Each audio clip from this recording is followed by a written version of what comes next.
Okay, सो एक चीज़ मैं आपको कुछ यूनिवर्सल लॉज़ या फिर कॉस्मोस के लॉज़ के बारे में बताना चाहता हूँ। रीज़न कि ये हमारी पर्सनैलिटी को, हमारे माइंडसेट को, हमारे अप्रोच को काफ़ी हद तक अफ़ेक्ट करेगा। मैं एग्ज़ाम्पल देता हूँ। कल शाम को जब स्ट्रेस होता है मुझे, तो मैं कुछ मतलब मूव करता हूँ बॉडी को, चाहे वर्कआउट कर लूँगा, साइक्लिंग कर लूँगा, बाइक राइडिंग कर लूँगा या फिर गाड़ी ड्राइव कर लूँगा, कुछ ना कुछ मैं करता हूँ।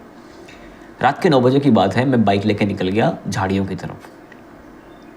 झाड़ियों की तरफ खेत है मेरे वहाँ पे। मैं वहाँ चला गया कि चलो ठीक है, देखते हैं 5 मिनट। और जैसे ही मैंने बाइक ऑफ़ किया और खड़े होके कीनली ऑब्ज़र्व कर रहा हूँ कि हवाएँ चल रही हैं, पेड़ों की आवाज़ आ रही है, आस-पास कुछ इंसेक्ट अपनी आवाज़ में गा रहे हैं, लाइक झींगुर काइंड ऑफ।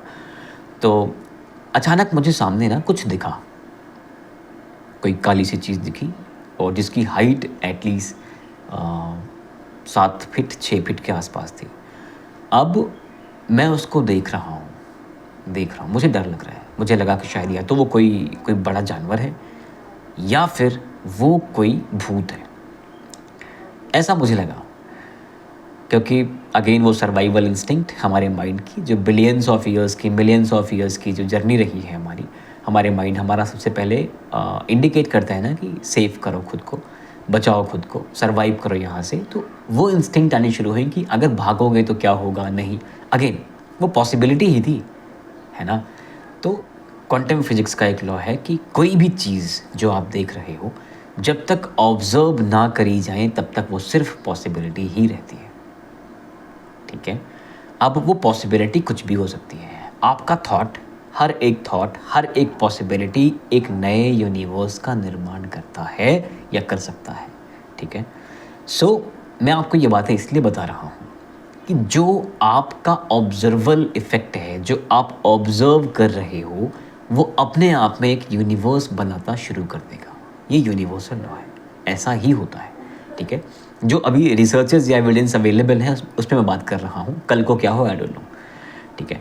तो साइंस ये कहता है, क्वांटम फिजिक्स ये कहता है कि हमारा जो माइंड है, जो हमारी पॉसिबिलिटी है, जो हम ऑब्ज़र्व कर रहे हैं, जैसे ही हमने एक गोल बनाया, यूनिवर्स उस गोल को शेप करने के लिए एक नए यूनिवर्स को बनाना स्टार्ट कर देता है।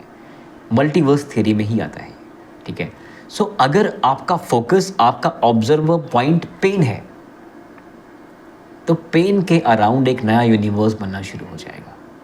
हैप्पीनेस है, हैप्पीनेस के अराउंड एक नया यूनिवर्स बनना शुरू हो जाएगा। जॉय है, उसके अराउंड स्कार है, उसके अराउंड गोल है, उसके अराउंड कुछ भी एनीथिंग। हमारा माइंड है, क्योंकि हम यूनिवर्स के पार्ट हैं। जब बिग बैंग हुआ होगा, जिस गॉड पार्टिकल से हम अलग हुए होंगे, क्योंकि सब कुछ एक्सपैंड कर रहा है और कितना एक्सपैंड कर रहा है कोई लिमिट नहीं है। वही कैरेक्टरिस्टिक आपकी है, आपके गोल्स, आपके एक्सपेंशन की कोई लिमिट नहीं है। आप वंडर्स कर सकते हो, ठीक है। ये अलग बात है कि वो एम्पलीट्यूड अचीव करना थोड़ा मुश्किल है, या अभी कह लें इम्पॉसिबल सा है। बट अगेन हर पॉसिबिलिटी अपने आप में एक यूनिवर्स बना रही है। अगर इम्पॉसिबल के कॉन्सेप्ट पे चलेंगे तो इम्पॉसिबल ही यूनिवर्स बनाना शुरू कर देगा। ये लॉ है, राइट।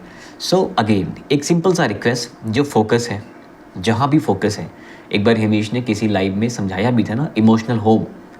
तो अपने इमोशनल होम को ठीक करने की बहुत ज़रूरत है। No matter, irrespective to every situation कि कितनी ज़्यादा भसड़ मच गई है लाइफ में, हमें फोकस कहाँ रखना है। जहाँ फोकस रखेंगे एक नया यूनिवर्स बनना शुरू हो जाएगा, मल्टीवर्स। और हर यूनिवर्स हो सकता है एक दूसरे को इंटरसेक्ट भी करे, है ना। हम किसी ब्लैक होल की तरफ पहुँच जाएंगे, टाइम रुक जाएगा, सब कुछ हो जाएगा। मजाक कर रहा हूँ, लेकिन रियलिटी ये है कि जो कुछ मेरा फोकस है, जो कुछ आपका फोकस है, जो कुछ इनका उनका फोकस है, जिस जगह पे आप ऑब्जर्व कर रहे हो, ऑब्जर्वर थियरी ये कहती है कि उसी के अराउंड एक नया मल्टीवर्स, एक नया यूनिवर्स बनना शुरू हो जाएगा। So the thing is, please focus on the right things, please. Pain है, एड्रेस करो, भाड़ में जाएगा। फोकस पॉजिटिविटी की तरफ रखो। कोई भी चीज़ स्टार्ट करने पे या फिर स्टार्टिंग में फोर्स लग सकती है, लेकिन फोर्स ही सही। आप जिम जा रहे हो, बेमन से ही जा रहे हो, जब स्ट्रेच पड़ेगा ना इधर मसल्स पे, तो वो फूलेंगे भाई, मन करे या नहीं करे। मन करेगा तो आराम से होगा, मन नहीं करेगा तो प्रॉब्लम से होगा, बट होगा तो सही, राइट। सो इफेक्ट जो है, that push, that intent matters. So effect जो है ना वो करने से आएगा। ठीक है, ईज़ करिए पेन को। सब कुछ आपके थ्रू ही होगा यूनिवर्स में, ये कहीं लिखा नहीं है। आप वंडर्स कर गए या वंडर्स नहीं कर पाए, कोई फ़र्क नहीं पड़ता। एक टाइम के बाद मुझे और आपको ऐसे चले जाना है। बड़े से बड़े ब्रिलियंट माइंड्स को भी लोग भूल चुके हैं, मुझे और आपको भूल जाएंगे। कितना पेन खुद को दे रहे हैं, इस पर आप ज़रूर ध्यान दीजिए। पेन की तरफ फोकस जाएगा, अगेन वही चीज़ मैं रिपीट कर रहा हूँ, जिस तरफ फोकस जाएगा एक नया यूनिवर्स, मल्टीवर्स बनना शुरू हो जाएगा।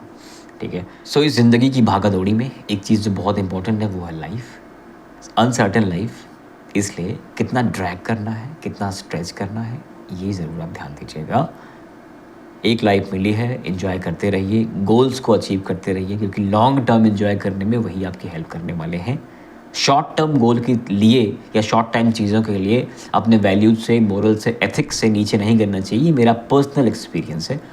मैं रिसेंट की कंट्रोवर्सीज़ को ध्यान में रख के ही बात कर रहा हूँ कि हमें ऐसा नहीं करना चाहिए। एक रिस्पॉन्सिबिलिटी है, चाहे आप क्रिएटर हो या नहीं हो, आप एक पर्सन हैं, आपके अराउंड एक यूनिवर्स है। अपने आप में आपका होना एक रिस्पॉन्सिबिलिटी है कि आप सोसाइटी के लिए, इस यूनिवर्स के लिए, इस वर्ल्ड के लिए क्या कुछ बेटर कर सकते हैं, वो करने की हमेशा ट्राई करिए। Be kind to everyone. जो भी आपके आसपास हैं उनकी हेल्प करने का पूरा कोशिश करिए। ईगो के चक्कर में या सेल्फिश होने के चक्कर में किसी दूसरे का नुकसान करा के कुछ भी किसी को कुछ खास हुआ नहीं है। सो मैं ज्ञान देना बंद करता हूँ आपको और एक इम्पॉर्टेंट चीज़ बताता हूँ कि next Sunday, coming Sunday 16 February को हिमीश लाइव आ रहे हैं। रिलेशनशिप इश्यूज़ के टॉपिक पे एड्रेस करेंगे हम सभी को। Let's enjoy that topic and again please अपना रिलेशन खुद के साथ अच्छा बना के रखिए। इमोशनल होम ठीक करिए। अगेन फोकस जहाँ जाएगा यूनिवर्स बनेगा एक। ठीक है, all right guys, thank you so much, take your good care.